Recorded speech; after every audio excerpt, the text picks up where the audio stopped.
नुकसान हुआ है, शहीद हुए 3 जवान और जो इंजर्ड है, तो किस तरह आप इसको देखते हैं हादसे को? जैसे कि मैंने अभी थोड़ी देर पहले कहा थोड़ा पीछे करें कि जब ये लोग यहाँ पे जब हादसा हुआ तो गांव वाले जिस तरीके से बरेल के और वातरेल के गांव के लोग जो है, मैंने सुना यहाँ तक कि खवातीन भी जो हैं वो भी आके मदद करने की कोशिश करी। ये जो जज्बा है इसकी जितनी भी कदर करी जाए वो कम है। हमने ये उचित समझा, हम आए और गांव वालों को ये बताएं कि अगर आपने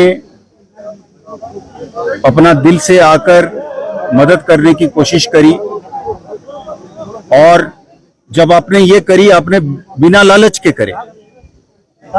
वो जो सुमो वाला है कह रहा था 3-3 4-4 चक्कर लगाया अपने हाथों से, उसके हाथ की गोद में एक जवान की फौत हो गया। तो इससे जाहिर होता है कि गांव वाले कितने अच्छे हैं और कितने इंसानियत में यकीन रखते हैं।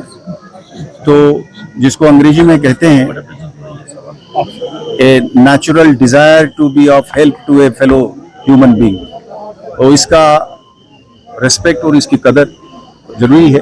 इसलिए हमने समझा कि एक टोकन के तौर पे हम आए और यहाँ के गांव के लोगों को स्पेशल पुलिस अफसर के तौर पे इनको भर्ती करेंगे। तो अभी हमने ये अपने एसएसपी साहब उसको करेंगे, आईजी साहब की जरिए कायदा, और हम कुछ इनाम और कुछ कमेंडेशन सर्टिफिकेट एक इज्जत के तौर पे उनको पेश करना चाहेंगे। सर क्या कुछ डिटेल्स है, क्योंकि काफी सारे लोग उसमें जख्मी हुए थे, उनकी क्या सिचुएशन है अभी? और उसमें 3 लोगों की जानें चली गई, बाकी मुझे जैसे बताया गया आईजी साहब बीएसएफ के मुझे बता रहे थे सुबह आज, उसमें से एक जन जो है वो जख्मी है, थोड़ा सा उनका वो बादामी बाग कंटेनमेंट में है। बाकी लोग जो हैं कुछ एसएमएचएस में हैं और ज्यादातर लोग डिस्चार्ज हो गए हैं। तो उस हिसाब से अभी खतरे में से तो कोई है नहीं। सर इलेक्शन है 25 तारीख को वोटिंग होने वाली है, तो सिक्योरिटी के किस तरह के इंतजाम पहले पोलिंग स्टेशन के अंदर किए गए? हमारा सिक्योरिटी की जो अरेंजमेंट्स है वो बहुत डिटेल्ड है,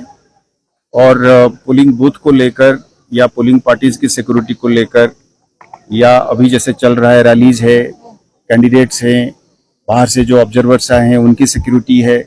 और इसकी 2 किस्म की सिक्योरिटी होती है। एक होता है इलेक्शन का जो प्रोसेस है, जो बंदे उससे जुड़े हुए हैं, जो जगह इससे जुड़े हुए हैं, जैसे कि पोलिंग बूथ, जो लोग जुड़े हुए हैं, जैसे कि पोलिंग पार्टीज हो गए, कैंडिडेट्स हो गए। उसके अलावा पूरी इलाके को सिक्योरिटी देने के लिए फौज की और सीआरपीएफ की और पुलिस की और एसओजी की एरिया सिक्योरिटी जो होती है, एरिया सिक्योर रहेगा तभी तो ये होगा। तो वो एरिया को सिक्योरिटी करने की जो काम है वो उसको बढ़ाया गया है, और इलेक्शन के साथ जो डायरेक्टली जुड़े हुए हैं और इलेक्शन के साथ जो इमारतें जुड़े हुए हैं उसको भी सिक्योरिटी देने की पूरी काम जो है वो जिला पुलिस ने बड़ी बारीकी में जाके करा है। हमें उम्मीद है कि हम एक ऐसे माहौल पैदा करेंगे जिसमें लोग अपनी इलेक्टोरल राइट्स, जो वोटिंग राइट्स है, चाहे इलेक्शन में पार्टिसिपेशन करने का या कैंपेनिंग करने का, उसमें बगैर खौफ के खुले दिल से करें। यही हमारी कोशिश है।